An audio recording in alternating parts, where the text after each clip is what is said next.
Assalamualaikum warahmatullahi wabarakatuh.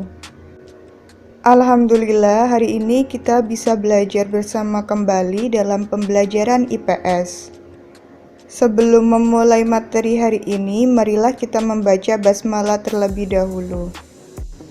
Bismillahirrahmanirrahim.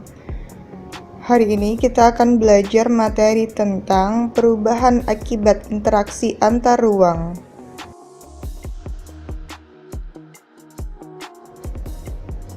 Seiring dengan perkembangan zaman, maka manusia akan melakukan interaksi, di mana interaksi antar ruang mempengaruhi ruang lainnya. Interaksi antar ruang yang mempengaruhi wilayah lainnya tentu mengakibatkan perubahan. Apa saja perubahan yang diakibatkan oleh interaksi antar ruang? Berikut kita akan mempelajarinya bersama-sama. Pertama, pusat pertumbuhan yang berkembang. Berkembangnya pusat-pusat pertumbuhan dipengaruhi oleh pergerakan orang, barang, dan juga jasa. Pergerakan orang, barang, dan jasa pada suatu lokasi tertentu akan mengakibatkan pemusatan aktivitas manusia pada lokasi yang dituju. Misalnya saja, banyak orang yang datang ke suatu daerah untuk mencari pekerjaan. Hal itu akan menyebabkan berkumpulnya orang-orang di pusat daerah tersebut dan membentuk suatu daerah perkotaan. Kedua, perubahan orientasi mata pencarian. Banyaknya interaksi antar ruang yang terjadi, terutama karena adanya kepentingan untuk memenuhi kebutuhan. Kebutuhan akan barang dan jasa semakin hari semakin berkembang. Hal itu mendorong banyak orang yang berasal dari wilayah pedesaan untuk melakukan pergerakan mencari pekerjaan di wilayah kota yang dianggap menawarkan pekerjaan yang lebih baik. Orientasi mata pencarian yang berubah, maka menyebabkan jenis pekerjaan juga berkembang. Misalnya saja, semua orang dulu memanfaatkan wilayah sekitarnya untuk memenuhi kebutuhan. Contohnya sebagai petani. Namun, sekarang orang lebih memilih untuk mengembangkan ide akan barang dan jasa tanpa memanfaatkan sumber daya alam. Contohnya sebagai karyawan atau wira swasta dan pekerjaan lainnya yang tidak berhubungan dengan sumber daya alam. Ketiga, berkembangnya sarana dan prasarana. Manusia membutuhkan sarana dan prasarana untuk memenuhi kebutuhannya. Misalnya saja, jika kita ingin pergi ke kota B dari kota A, maka kita memerlukan kendaraan dan juga jalan yang menghubungkan antara kota A dengan kota B. Hal tersebut menunjukkan bahwa pembangunan sarana dan prasarana akan semakin meningkat dengan meningkatnya pergerakan antar ruang yang dilakukan oleh manusia. Adapun sarana dan prasarana yang terus bertambah dengan semakin meningkatnya interaksi keruangan antara lain, kendaraan, jalan, fasilitas umum, dan lain sebagainya. Keempat, perubahan penggunaan lahan. Seiring dengan berjalannya waktu, aktivitas penduduk terus meningkat.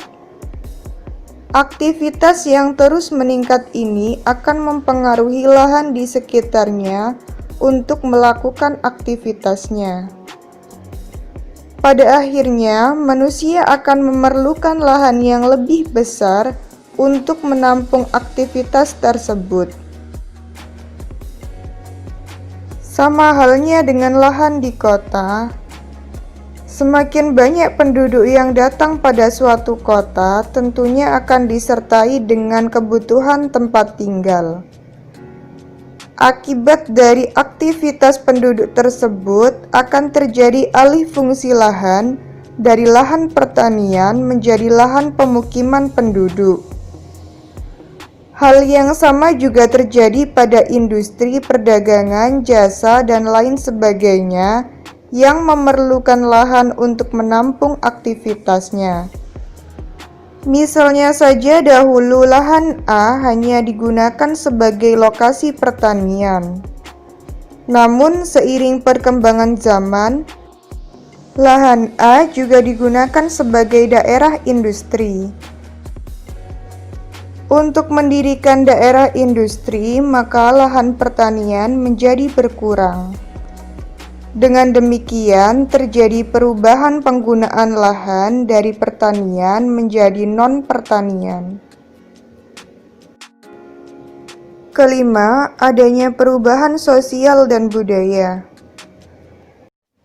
Setiap pergerakan akan mengakibatkan interaksi, baik antar individu maupun dengan kelompok. Adanya pergerakan penduduk dari satu tempat ke tempat lainnya juga akan disertai dengan interaksi sosial.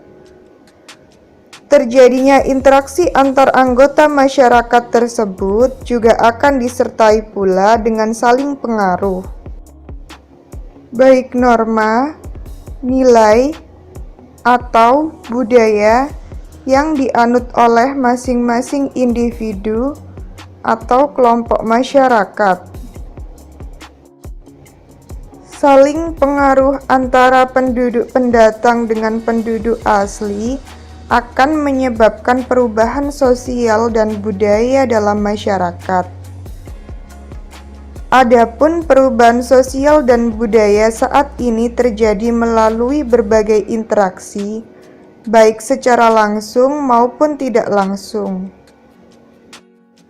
Contohnya, karena adanya televisi, maka nilai dan norma sosial budaya lain dapat masuk ke dalam suatu negara dengan cepat. Seperti gaya berbusana aktor atau aktris di Amerika yang kemudian ditiru oleh penduduk Indonesia.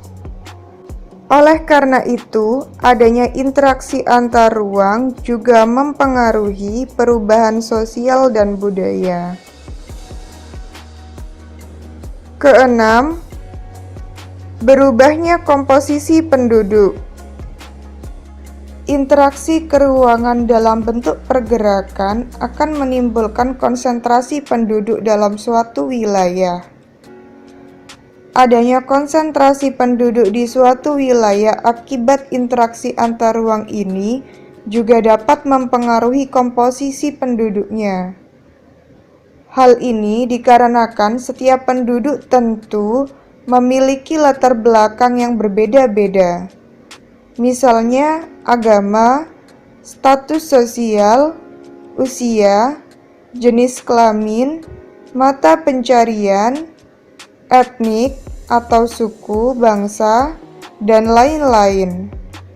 Akibatnya, komposisi penduduk berubah dari yang awalnya relatif seragam menjadi beragam. Contohnya, Ibu Kota Jakarta. Kota Jakarta merupakan kota yang besar dengan berbagai pekerjaan penduduknya. Karena kota Jakarta menawarkan banyak pekerjaan, maka banyak orang berbondong-bondong datang ke kota tersebut. Akibatnya, di kota Jakarta yang semula hanya ada etnik Betawi, sekarang banyak etnik lain juga tinggal di kota Jakarta. Hal itu menunjukkan bahwa Interaksi ke ruangan juga mengakibatkan perubahan terhadap komposisi penduduk.